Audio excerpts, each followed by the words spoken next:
আপনি এবং আমি কখনোই প্রলুব্ধ হওয়া থেকে বাঁচতে পারবো না। হারাম সবসময় আমাদের সামনে আসবে, আর এটা সবসময় আমাদেরকে আহ্বান করবে। আর শাইতানু ইয়াইদুকুমুল ফাকর, শয়তান তোমাদেরকে দেউলিয়াত্বের প্রতিশ্রুতি দিবে। অন্য কথায়, যখন আপনি হালাল পথে চলবেন, শয়তান আপনাকে প্রতিশ্রুতি দিবে তুমি সুযোগ হারিয়ে ফেলছো, তুমি বঞ্চিত হচ্ছ, সবাই কত মজা করছে, তুমি অনেক মজা করতে পারতে, তুমি আরও অর্থ উপার্জন করতে পারতে, তুমি আরও ইন্দ্রিয় সুখ উপভোগ করতে পারতে। সেই সব সময় আপনার কাছে বিজ্ঞাপন দিতে থাকবে বিকল্প পণ্যের, বিকল্প পন্থার, নিজের কামনাকে চরিতার্থ করার। কিছু যায় আসে না যে কতটুকু কোরআন মুখস্থ করেছেন, কিছুই যায় আসে না যে কি পরিমাণ তাহাজ্জুদ আপনি পড়েছেন, এগুলো কোনোটাতেই আসে যায় না। শয়তান থামবে না। দিন শেষে আপনি তো একজন মানুষই, দিন শেষে কামনা বাসনাগুলো আপনার মাঝে থাকবে, আর শয়তান থামবে না, সে আপনার পেছনে লেগেই থাকবে। শয়তানের একটা কৌশল আল্লাহ বর্ণনা করেছেন। তার মনস্তাত্ত্বিক কৌশলটি হলো যায়্যানা লাহুমুশ শাইতানু আমালাহুম। শয়তান তাদের কাজগুলোকে তাদের কাছে আকর্ষণীয় করে দেয়।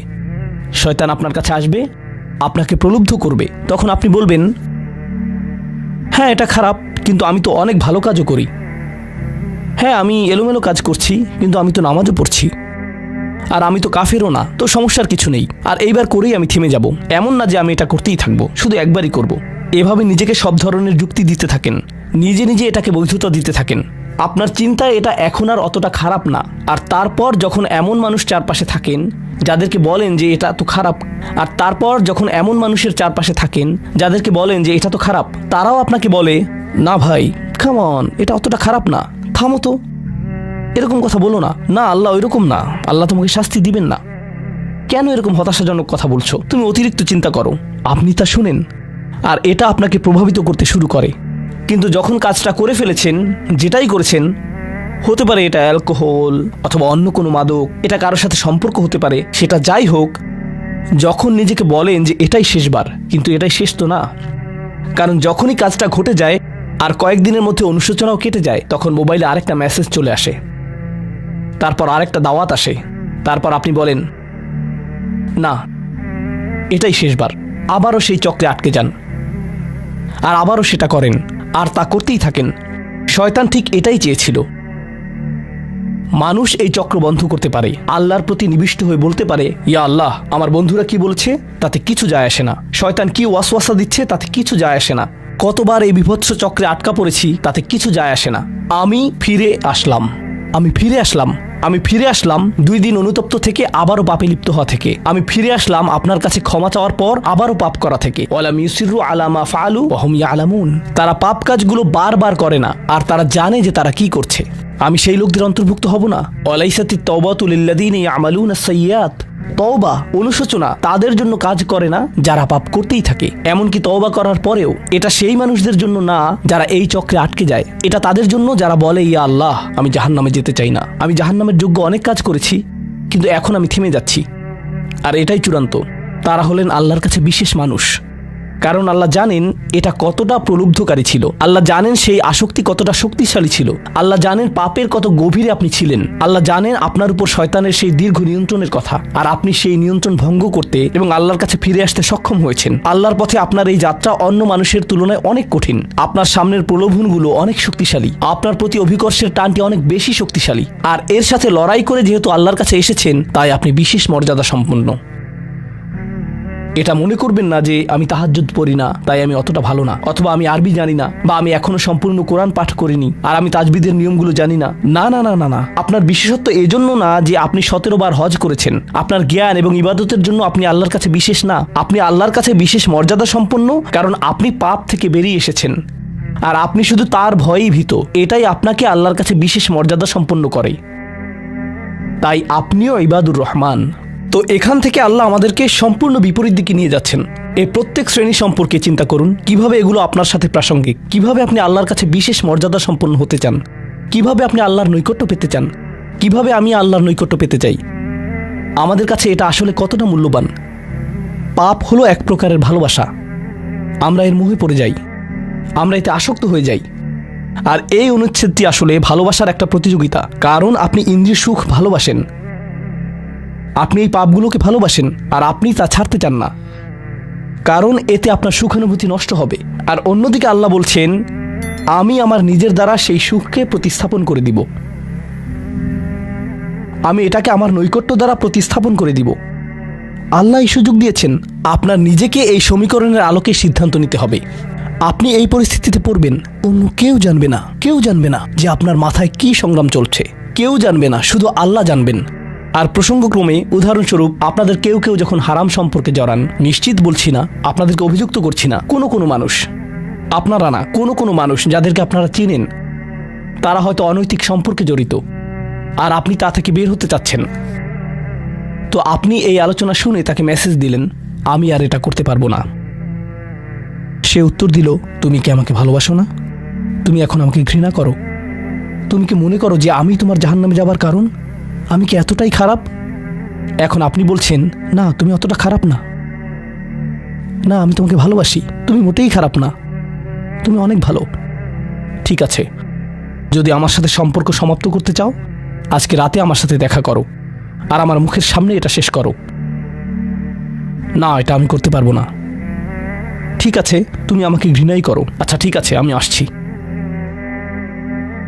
এটা আবার শুরু হয়ে গেল। আর এরপর আপনি আবারও তওবা করতে চান। দেখতে পাচ্ছেন, এটা শুধুমাত্র আপনি না, আপনি হয়তো আবেগগতভাবে কোনো কিছুতে জড়িয়ে যেতে পারেন, আর এখন আপনি আবেগগতভাবে ব্ল্যাকমেলের শিকার হচ্ছেন। এর দ্বারা আপনি খারাপ বোধ করবেন। আপনাকে এর বিরুদ্ধে যুদ্ধ করতে হবে, আপনাকে এটা অবদমন করতে হবে, আর আপনাকে উপলব্ধি করতে হবে যে আপনি হয়তো কাউকে হতাশ করছেন, কিন্তু আল্লাহকে সন্তুষ্ট করছেন। আর আপনি এটা শুধু নিজের জন্যই করছেন না, বরং এটা ওই মেয়ের জন্যও করছেন, বা ওই ছেলের জন্যও করছেন যে আপনার মেসেজের জবাব দিচ্ছে। সে আল্লাহর সামনে দাঁড়াবে, এটাও আপনি চান না। আপনি যদি তাকে আসলেই ভালোবাসেন, শুধুমাত্র যদি তাকে কামনা না করেন, বরং তাকে ভালোবাসেন, তাহলে আপনি তাকেও রক্ষা করতে চাইবেন। তো এখন আমরা খুবই অপ্রত্যাশিত স্থানে চলে যাচ্ছি। আল্লাহর কাছে আরও কে বিশেষ মর্যাদা সম্পন্ন? আল্লাযীনা ইযা আনফাকু লাম ইউসরিফু ওয়া লাম ইয়াকতুরু ওয়া কানা বাইনা যালিকা কওয়ামা। এই মানুষেরা যখন তারা অর্থ ব্যয় করে, তারা সকল অর্থ উড়িয়ে দেন না, তারা অতিরিক্ত খরচ করেন না, আর তারা কৃপণও নয়। তারা অনেক বেশি খরচ করেন না, আর তারা অনেক কমও খরচ করেন না। তাদের বাজেট ভারসাম্যপূর্ণ।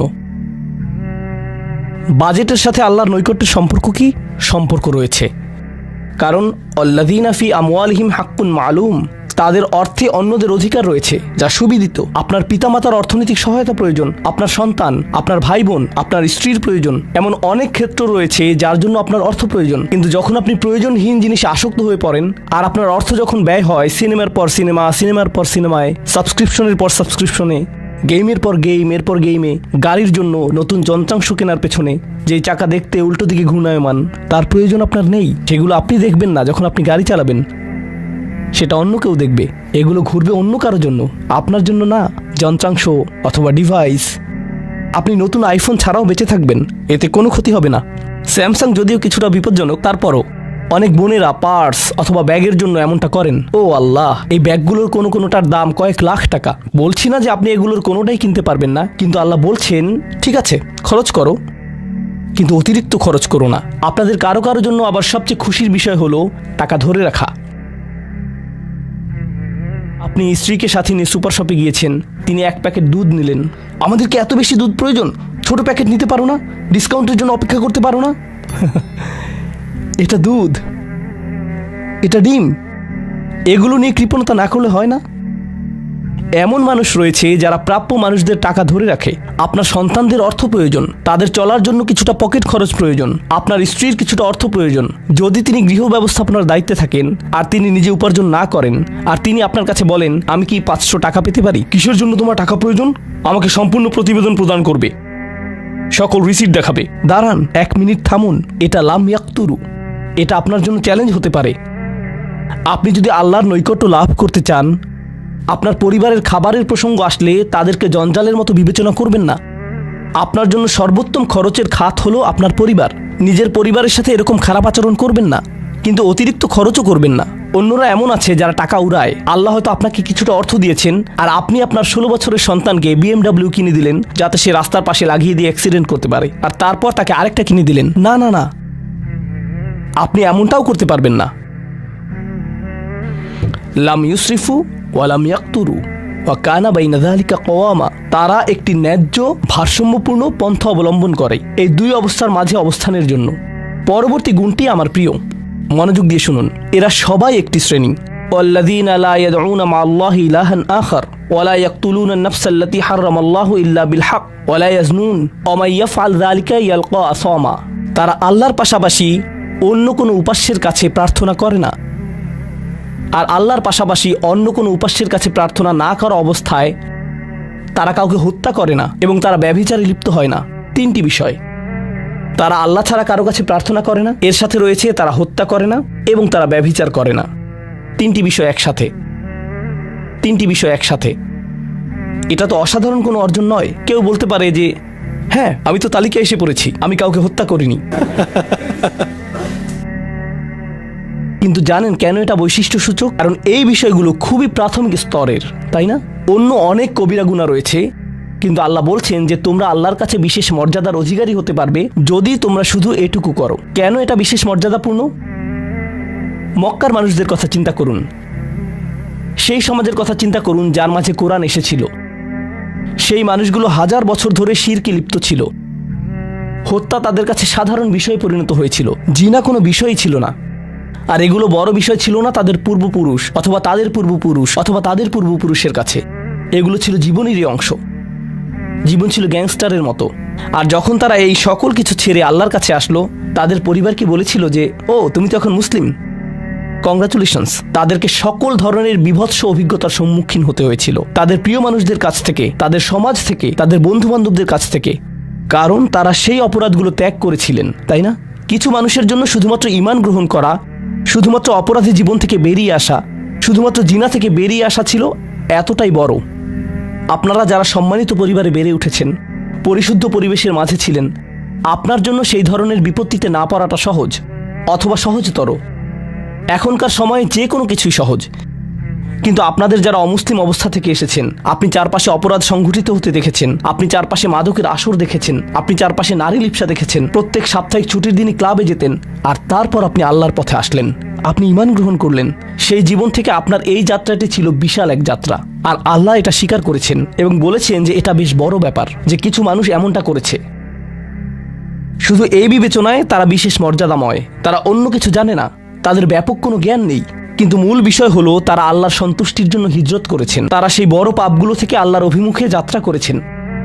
এটা অবিশ্বাস্য, কিন্তু এই আয়াতগুলোতে আল্লাহর করুণা এখনো সমাপ্ত হয়নি। প্রথমত সেই তিনটি বিষয় যা আমি উল্লেখ করেছি, শিরক বা আল্লাহ সম্পর্কে অশ্রদ্ধা প্রদর্শন করা, হত্যা এবং ব্যভিচার, এগুলো অনেক বড় পাপ। তো আল্লাহ কি বলছেন?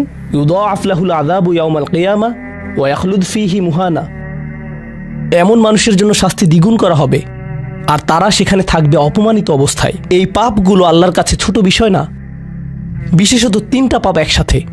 কিন্তু প্রসঙ্গক্রমে সবচেয়ে খারাপ অপরাধ শিরক। সবচেয়ে খারাপ অপরাধের মধ্যে দ্বিতীয়টি হলো যখন আপনি একজন ব্যক্তিকে হত্যা করেন। এটা কাকে হত্যা করার সমতুল্য? গোটা মানবজাতিকে। এটা হলো দ্বিতীয় বৃহত্তম অপরাধ।